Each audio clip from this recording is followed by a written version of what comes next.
السلام علیکم، بسم اللہ الرحمن الرحیم۔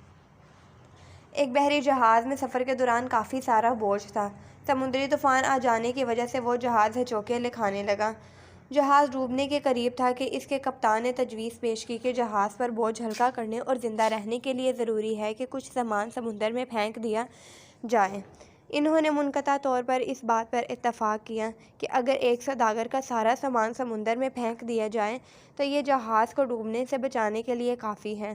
جس تاجر کا سامان پھینکا جانا تھا، اس نے اعتراض کیا کہ صرف اس کا سامان ہی کیوں پھینکا جائے، اور تجویز پیش کی کہ سارے تاجروں کے سامان میں سے تھوڑا تھوڑا سامان پھینکا جائے تاکہ نقصان تمام لوگوں میں تقسیم ہو اور صرف ایک شخص متاثر نہ ہو۔ تب باقی سارے تاجروں نے اس کے خلاف بغاوت کی۔ وہ چونکہ ایک نیا اور کمزور سوداگر تھا، اس لیے انہوں نے اس کے سامان کے ساتھ اسے بھی سمندر میں پھینک دیا اور اپنا سفر جاری رکھا۔ سوداگر نے لہروں کے ساتھ لڑائی کی یہاں تک کہ وہ بے ہوش ہو گیا۔ جب اسے ہوش آیا تو معلوم ہوا کہ لہروں نے اسے نامعلوم اور ویران جزیرے کے کنارے پر پھینک دیا ہے۔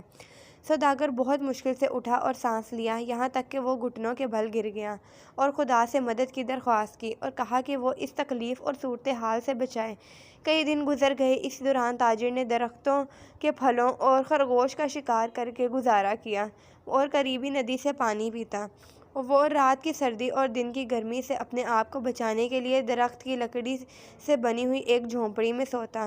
ایک دن تاجر اپنا کھانا بنا رہا تھا تو تیز آندھی چل رہی تھی اور اس کی لاپرواہی کی وجہ سے اس کی جھونپڑی میں آگ لگ گئی، لہٰذا اس نے آگ بجھانے کی کوشش کی لیکن وہ کامیاب نہ ہوا، یہاں تک کہ آگ نے اس کی جھونپڑی مکمل طور پر جلا دی۔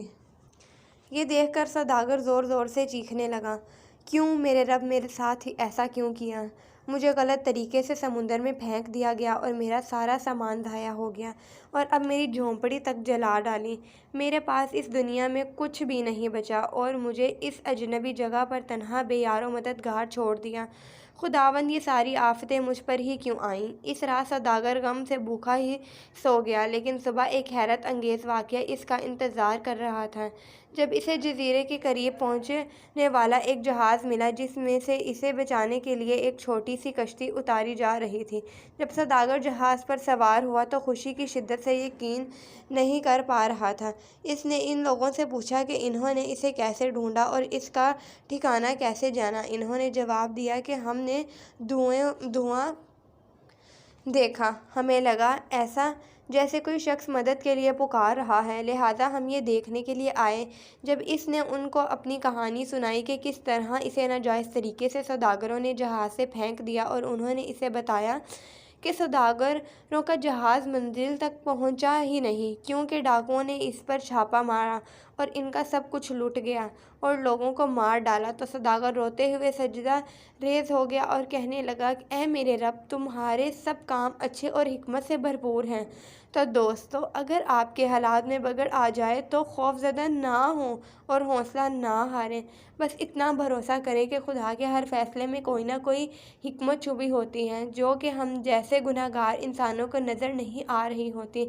صبر اور شکر سے اپنے آنے والے اچھے دنوں کا انتظار کریں۔ اللہ ہم سب کا حامی و ناصر۔